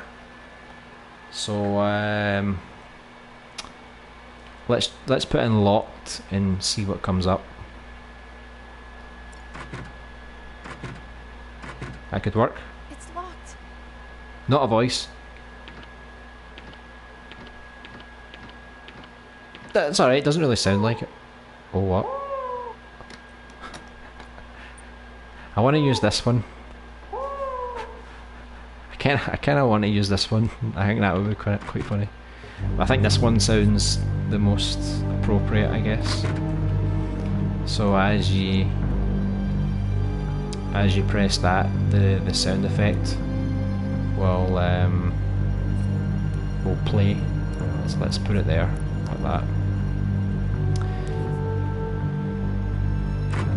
One shot, please. And then same thing here. So hopefully that works.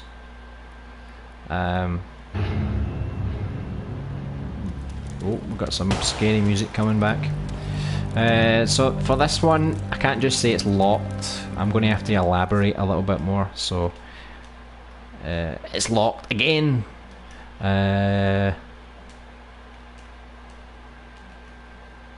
Maybe I can try.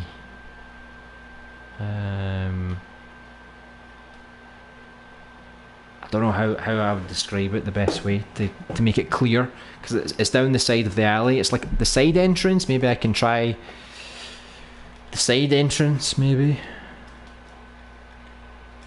because I want to make it kind of obvious.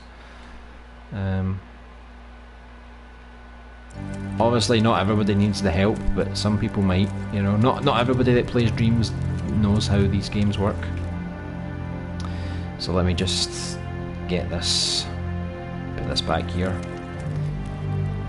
and then just fire that there, and then just update this one, and just say I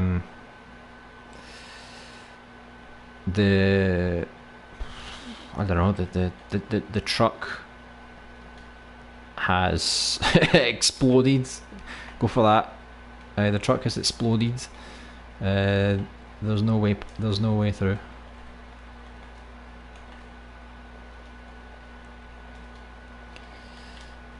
But by this point you're already going to get chased by Mr. X or something like Mr. X. So you don't really want to be standing here analysing the text, you know. So, oh, what happened there? Right, let me just have a sneak peek of this, right? So we had I need to fix the camera so you can actually see where the hell you're going, but so you get the fire here, so a small fire blocking the way. I might be able to put it out if I had an extinguisher. Yeah, I think that's a nice slow speed, because if you want to skip it, you could just press X again. You don't have to read it. I didn't do the animation for the rest of the text, so the rest of the texts will just appear. So I'll need to put like some lampposts here just to give us some more light, because I actually turned off the car lights because I felt like not every car would have the lights on, right? So be quiet. If only you had your death logic enabled, I would just kill you right now. Right, so let's test it. See if this works. Oh, how sweet is that? It's locked. You ain't getting in. It ain't happening. And then, oh, you're like, oh, what about this door? Surely this door's got something. Oh, it's locked as well. What's going on? Oh god, here it comes. I think the Nemesis music started at the perfect moment there. Oh my god.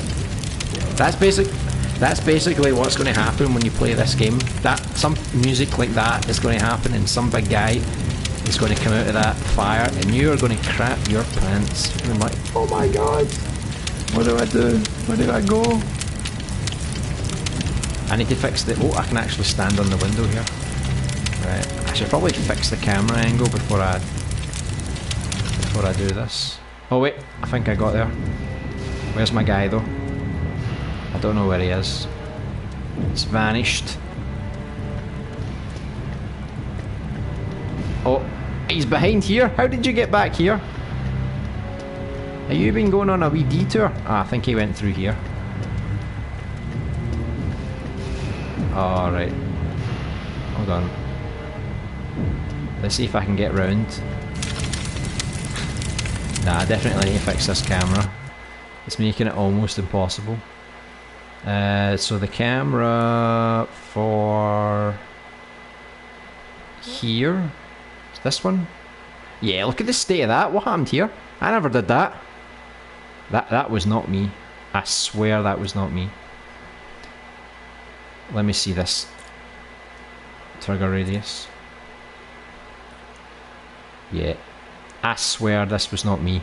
I bet you this was like the end of the stream one night and I thought, yeah, screw it. I'm just going to leave it like this. But I swear that I did not do that. Right, let me just fix this camera. Because you need to get like, let's see, like till about here before this camera activates. And it goes da da da da da. He's coming for you. And I think, just let me fix this camera. This monstrosity of a sensor. The sensor's so huge because I just copied and pasted another one. Like, I was too lazy to create a new one. So, but yeah, this one should be like, let me see where the last one was. I think this was the last sensor here.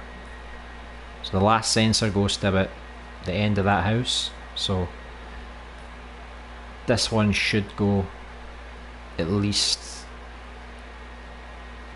roughly to the house, to the building. Let me just stretch that out there.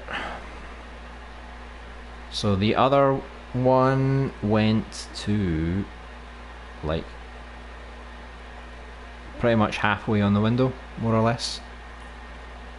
So yeah, it's more or less the right angles. Let me see if that went all the way to the door. Stretch it over here a bit. Right, so that should work now, hopefully. I'll just update the animations and stuff with the text to make it look a bit better. That was the inspiration for it, I think. Yeah, mostly Resident Evil. Once you get to the hospital, there's going to be some Silent Hill inspiration and things like that. But yeah, it's mostly Resident Evil. Makes sense. Oh yeah, stars. Oh yeah, so good. We're going to have to come up with our own catchphrase for John, Jerry, Steve. Actually, talking about John, Jerry, Steve, people that are new to the stream probably don't know. He's like a nemesis type plant monster, but he's actually a nice guy. And I had an idea that we could make a music video for him because he's so misunderstood.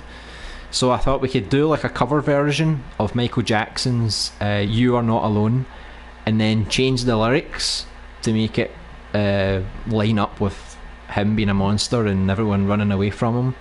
So if we can find someone in Dreams who can sing, someone who can recreate You Are Not Alone, the music, and then I'll write the lyrics and then I'll animate a music video with John, Jerry, Steve.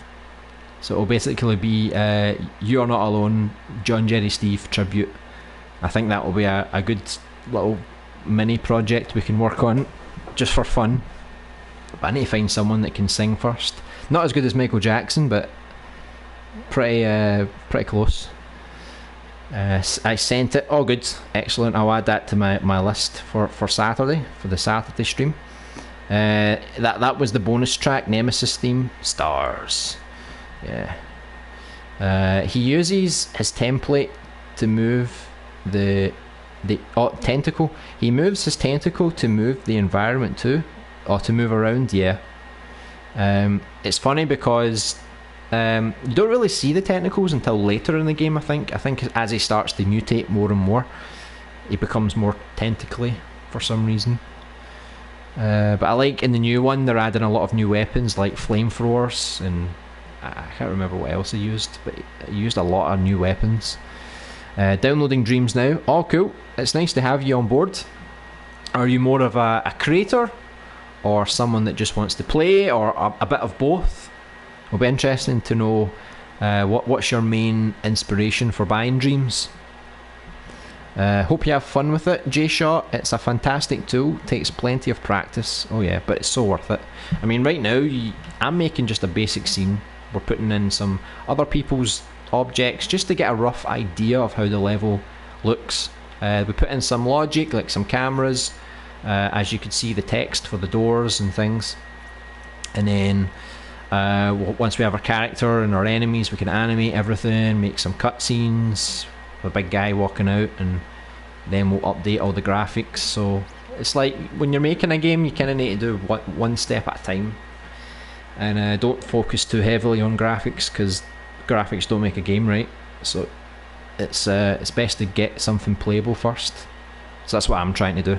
So I think right now, when you look at this project, it's still very rough, but we'll hit a point where once the graphics come in, everything's going to all come together. And maybe IGN will feature our game. You never know, because they're featuring that Avatar game, which is quite cool that they're doing that. So you never know. Oh, someone's making a Resident Evil game, but it's not Resident Evil. It's our own game. We're not making an official game. We're making our own survival horror. We are original here. I hope I can too. Wanting to make some scenes of my favourite games. Oh, cool. That lock sound effect sounds a bit like the locked door sound from Silent Hill. Could be. I think he's a fan of the Delirium who made the sound effects. I think he took them from Resident Evil, Silent Hill, whatever else. Can you get copyright for sound effects from other games? Maybe, I don't know, but I'm sure we can use them, because it is quite hard to find sound effects in Dreams, and if you had to make your own, I think it would be too difficult. Nice. Try the alley. Yeah, I'll show you the alley in a moment. Yeah, some car lights would be damaged, yeah. So I need to get some light. I think I can see one over there. I'm pointing at the TV, by the way. There's a lamppost down there, so I'll get some of those and I'll spread them out, see if I can make the scene look a bit better. But I'm not really focusing on the lighting just now, because I'm going to redo all the graphics and the lighting at the same time, so I'm not going to worry too much about that. Right now I just want to get the level design and some minor gameplay done so far. I'm an amazing singer. Nope. Oh, well, that's a shame, because you almost had the role. I'll try to maybe offer some voice acting if I can. Oh, very good. Yeah, voice acting's fun. I'm not a professional myself, but I like to try and do it now and again. Most of the projects, pretty much all the projects that I'm making will require voice acting, because I like to make a lot of story, a lot of cutscenes in my games and animations and stuff. So everything has story. Like any game you play from me or any animation you watch, it's going to have a detailed story with dialogue and everything. That's just my style, you know. Hey Pair Aqua 7, hope you're having a great week. Welcome to the stream. I have trouble sculpting characters. Yeah, sculpting is like the hardest thing you can do. I wouldn't focus on it too heavily. I would use zombies. I would use here's Nemesis coming again. I would use sculpts from the community, and then just make a game or an animation using their sculpts. That way you can learn other tools in the game, and then you can slowly start to practice sculpting a little bit every week, and that way you're learning all the tools. You're not just wasting all your time sculpting, because then once you sculpt a really good character, what are you going to do? You're going to animate it, you're going to make a game. That's where a lot of sculptors stop, because they don't know what to do next. So I've not really been sculpting much myself. I've just been practicing how to make scenes, and I've already made a full game, Super Alien Buddy. It's like a big level, like 30-45 minutes maybe, and it's fully other people's assets, but I animated it, I built levels around it. It's possible, you don't really need to make your own stuff, but it is cool to make your own stuff, because I do want to make my own stuff too. Just that it takes a bit longer, you know, to practice sculpting, unfortunately. Seems hard. Yeah, sculpting is pretty difficult, especially if you're not an artist like me. It's even more difficult. But you just need to practice, watch other videos of other people's stuff, and you'll just learn how to do things better, more efficient, and your skills will increase. Sculpting is extremely hard. Yeah. Maybe start basic, because I made the Powerpuff Girls, and they look like the Powerpuff Girls. I kid you not, because they're very simple shapes. Simple colours. You don't need to worry too much about it.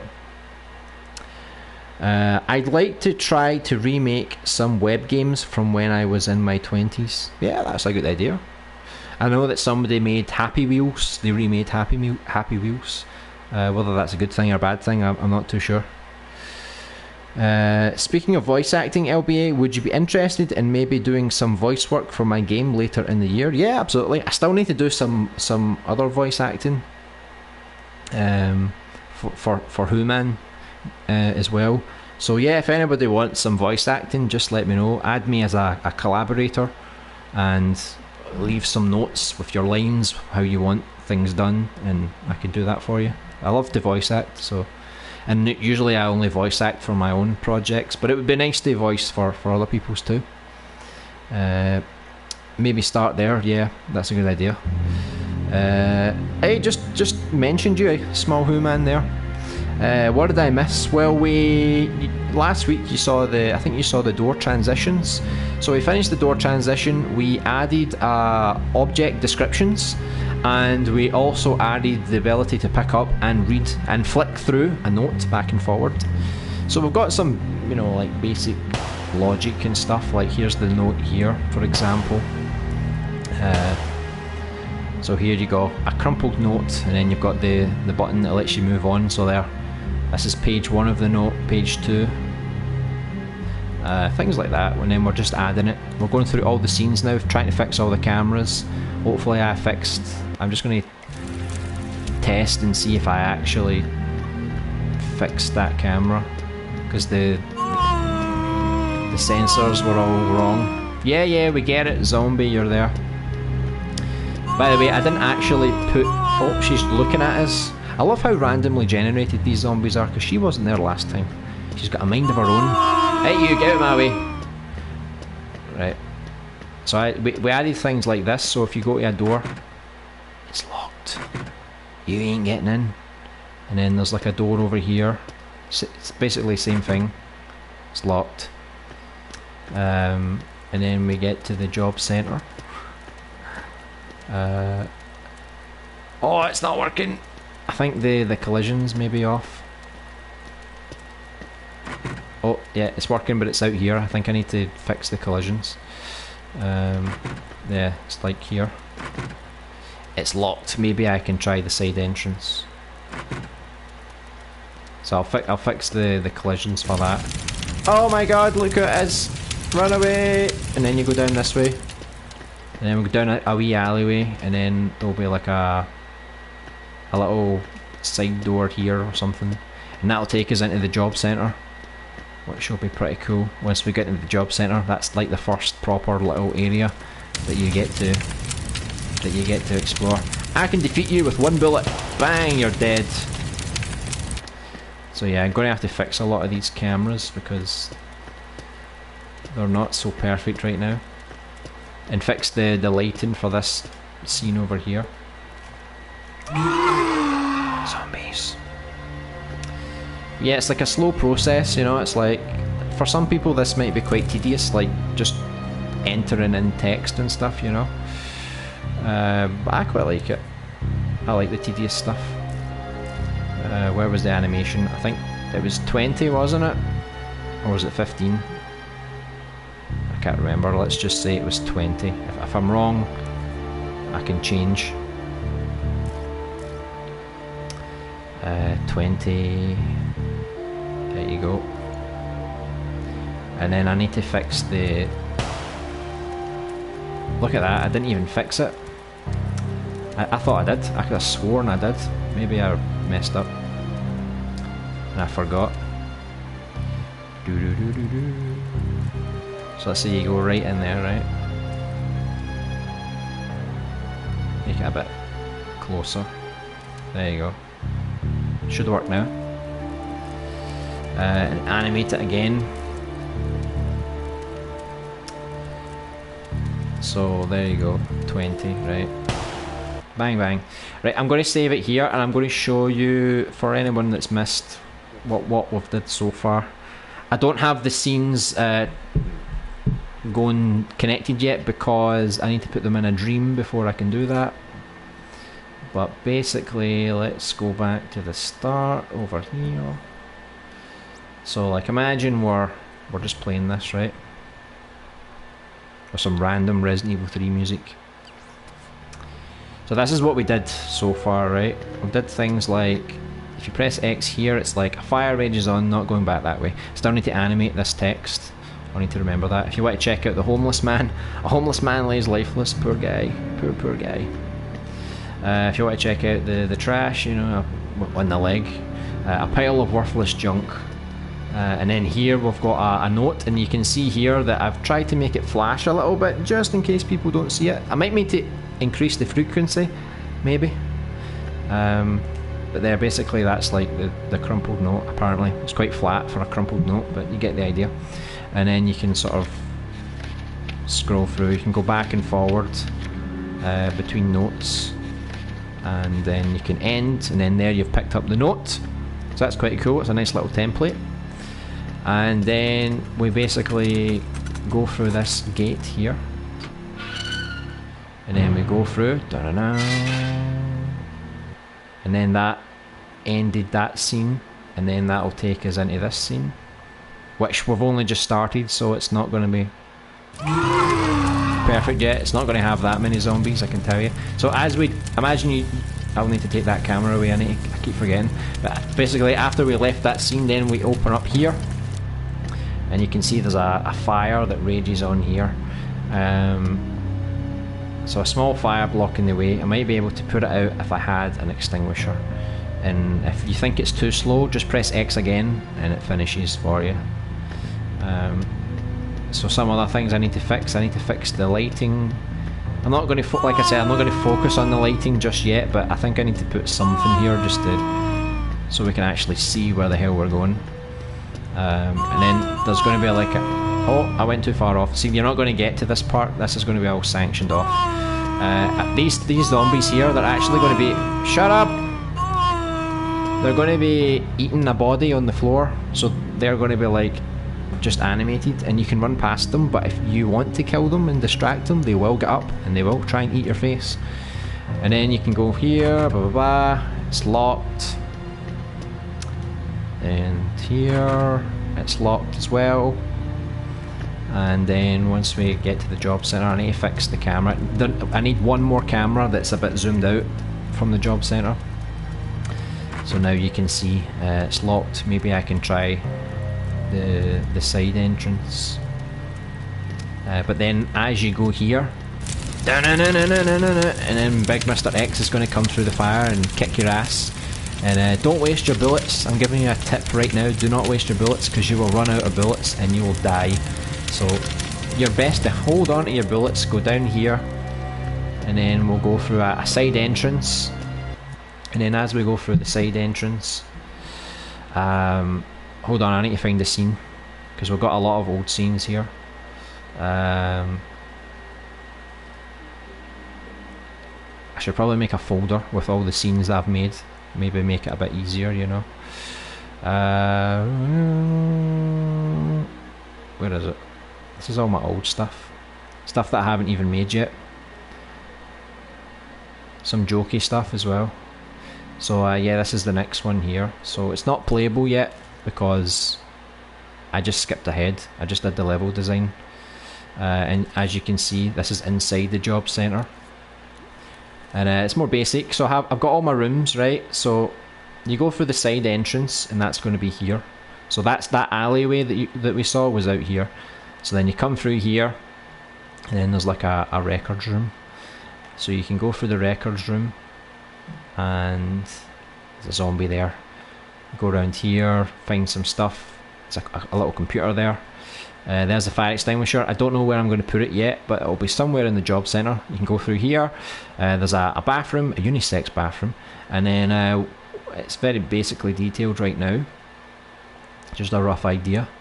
Then you've got the waiting hall. So this is where the main entrance was, the one that was locked outside. This is pretty much it here. So you're going to, there's a couple of rooms here. This is like a computer room, and then there's like an interview room. Maybe I put some text here that you can read. and there's a counter here, so you can go behind the counter, maybe find some object or something. And then basically once you have the fire extinguisher and maybe like a key or something, you can unlock the main entrance, and then you have the fire extinguisher, and then you can go up to that small fire, put the fire out, and then you can continue on to the next part. So that's what we're going to keep working on next week, putting more progress into this, trying to get all the scenes together. And off stream, I'm probably going to try and create an inventory system, and picking up items like bullets and keys and stuff like that. So I'll work in that probably on my own time, and then next stream time we'll hopefully get to this area and we'll start to do all the transitions between all the rooms and stuff. So yeah, I think that's a good time to sort of wrap things up, because I'll need to head to work pretty soon. Let me just catch up on some of the things you're saying first. I'm not a fan of sculpting. Yeah, it's not something I've really put a lot of time into. I could try. What's the roles like? Who is your comment directed at? I didn't read the full message, sorry. Alright. Sure, whatever works for people. This probably isn't a good idea to do, but would it be weird to have fixed cameras for exterior environments and over-the-shoulder angles for interiors? Well, personally, I'm not going to do that because I want to have a full, classic, authentic experience with the fixed cameras. So I'm personally not going to do it over the shoulder, but I do have another project next year that will be over the shoulder, so I will definitely give it a go. You are not alone. John Jerry Steve is here with you, but don't stare at my leg or else I'll smash you like an egg. That's actually quite good. I'll need to like take a snapshot of that just so I don't forget. Yeah, see, you can already work on the lyrics if you want. Just pull up Michael Jackson, You're Not Alone, look at the lyrics and see if you can come up with anything funny. But that was pretty good. I like that. We just need someone that can sing it convincingly. Wow, sadly I missed a lot. What the hell? They did it in the Lost in Nightmares, I think. Yeah, you could unlock the classic style as well. Yeah, that was pretty cool. But the characters ran so quickly, it didn't really feel right. Lyrical genius right there. Yeah, I like it. John Jerry Steve is here. Don't stare at my leg or I'll smash you like an egg. That's good. Michael Jackson is looking down on us right now going, very good. Indeed, yeah. So I'm gonna head off to work now. So on Saturday we'll play more new levels in a stream. We can work on the John Jerry Steve song. That's a good little side project.